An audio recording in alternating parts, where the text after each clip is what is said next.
A poor man was married to a beautiful woman. The man and his wife never quarreled. The husband loved his wife. The wife loved her husband. They were very happy. But this happy couple had a rich, handsome neighbor.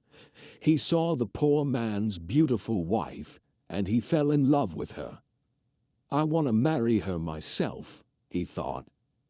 Every day, when the woman's husband was working in the fields, the rich man went to the poor man's house. "You're a beautiful woman," he said to the poor man's wife, "but your clothes are old. Why doesn't your husband buy new, pretty clothes for you? I'm sure he doesn't love you. If he loved you, he would buy wonderful clothes for you. Divorce him and marry me.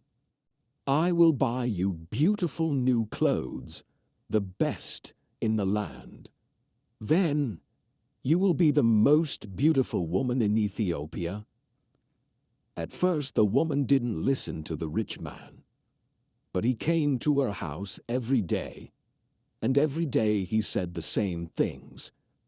At last she began to think, "Perhaps my neighbor is right. Why doesn't my husband buy beautiful new clothes for me? Perhaps he doesn't love me." That night she said to her husband, "Look at me, husband. My clothes are old and ugly. I want new ones. Buy me some new clothes." Her husband smiled at her. "You don't need new clothes," he said. "You are the most beautiful woman in the world to me." She was angry. "Don't you love me?" she said. "If you love me, buy me a new dress." Her husband loved his wife, and he wanted to please her. "I have only a little money," he thought, "and I need a new plow. But I want my dear wife to be happy." So the next day he went to the market and he bought a new dress for his wife. He took it home to her and she put it on. "Thank you, my dear husband," she cried. "Now I know that you love me." When the rich man came to see her again, she was wearing her new dress. "You see," she said to him, "my husband loves me very much. He bought me this beautiful new dress." The rich man shook his head. "But a good husband doesn't only give his wife new clothes," he said. "He gives her gold. Where's your gold necklace? Where are your gold rings? Why doesn't your husband give you those?" He opened a box and showed her some beautiful gold jewelry. "Look at these," he said. "Divorce your husband and marry me, and I will give all these to you." The woman did not listen to him. "Go away," she said. "I love my husband, and he loves me, and we are happy together." But the rich man came again every day, and every day he showed her the box of jewelry. At last she began to think, "Perhaps the rich man is right. Why doesn't my husband buy gold for me? Doesn't he love me?" That day, she didn't make a fire. She didn't cook a meal. Her husband came home late after a long day in the fields.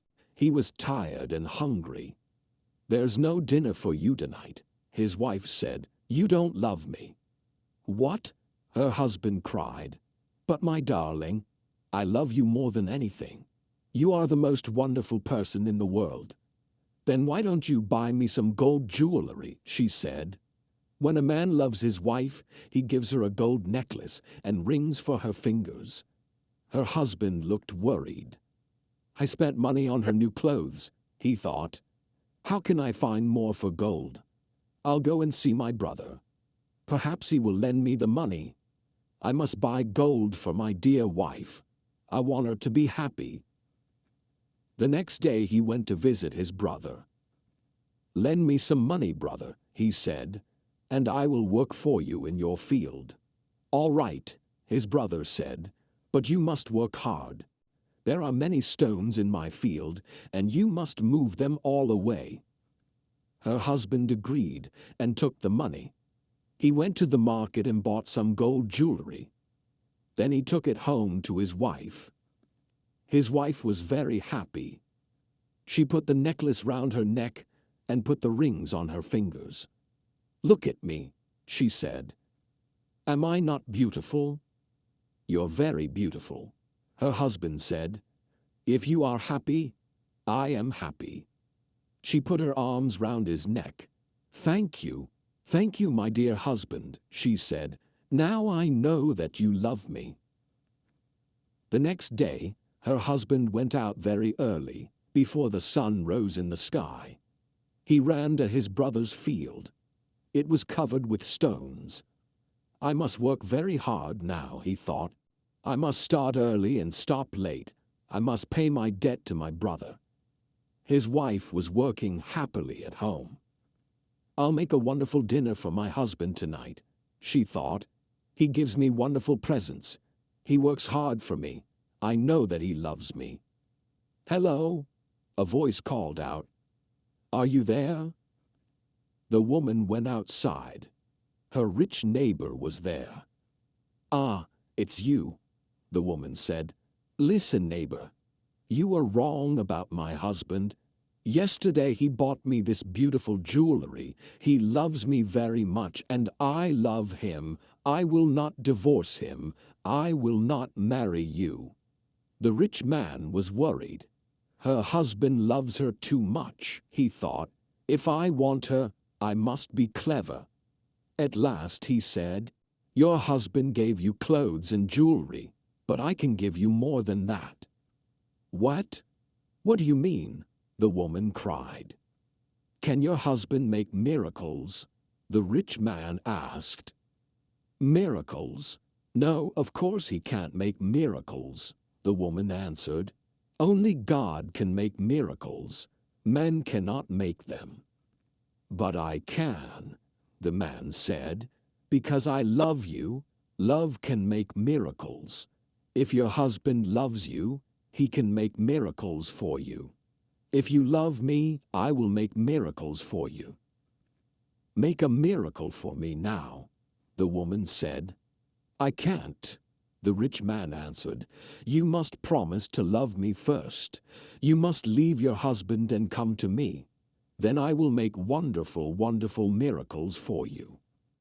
The woman said nothing, and the rich man went away. That night, the poor man came home late. He was very tired and hungry. His wife brought water for him, and he washed himself. She brought delicious food for him, and he ate it. "My poor husband," she thought. "He works so hard for me, and he is so tired and hungry.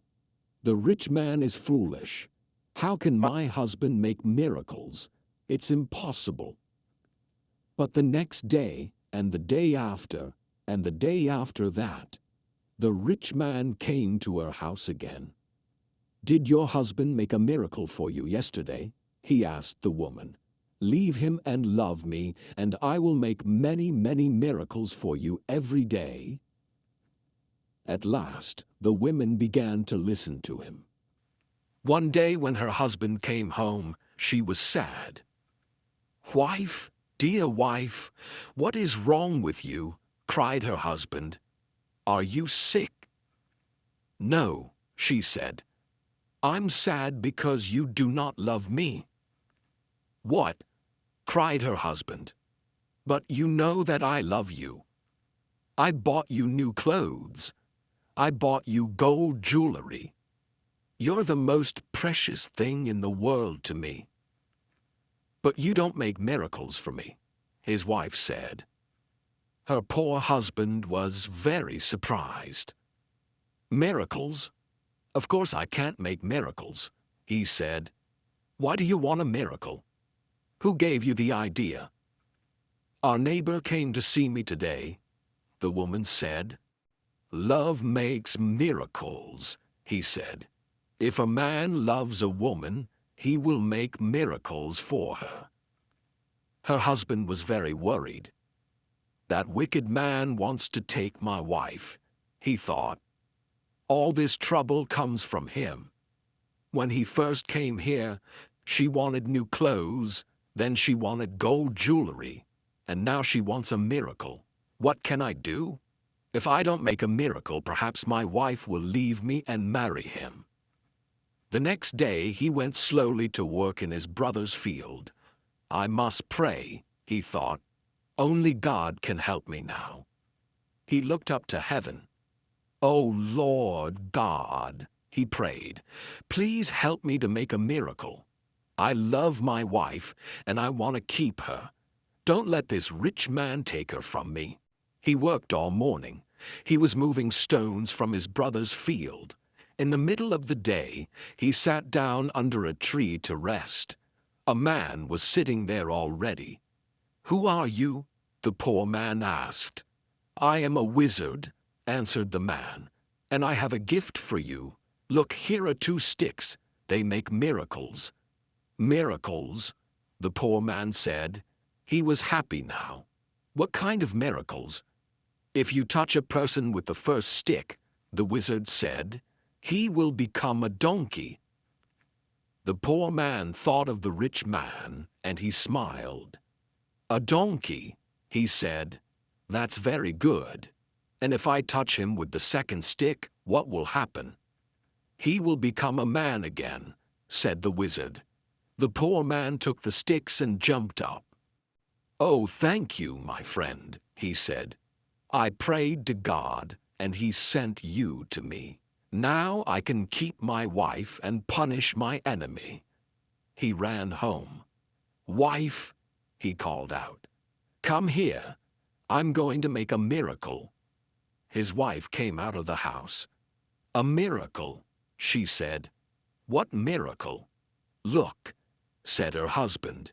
He touched her with the first stick. At once she became a donkey. She lifted her head and tried to speak, but she could not. "Hee-haw, hee-haw," was all she could say. Her husband touched her with the other stick. At once she became a woman again. "Husband, that's wonderful," she said. "It's a real miracle. How did you do it?" "I prayed to God," her husband said, "and He helped me. And now, wife, I am going to punish my enemy." "Your enemy?" said his wife. "Who is that?" "You know my enemy," her husband said. He was looking at her. He wasn't smiling now. "It's the rich man, our neighbor. He comes to our house when I am working in the fields. He gives you bad ideas. Ask your husband for new clothes, he says. Ask him for gold jewelry. Ask him for a miracle. Am I right? Did our rich neighbor give you all these ideas?" His wife said nothing. "And did you listen to him?" her husband went on. His wife did not look at him. She was ashamed. "I'm sorry," she said. "It's true. He said all those things. He wanted me to divorce you and marry him. And I listened to him. And do you want to divorce me and marry him?" her husband asked. She looked at him. Her eyes were full of tears.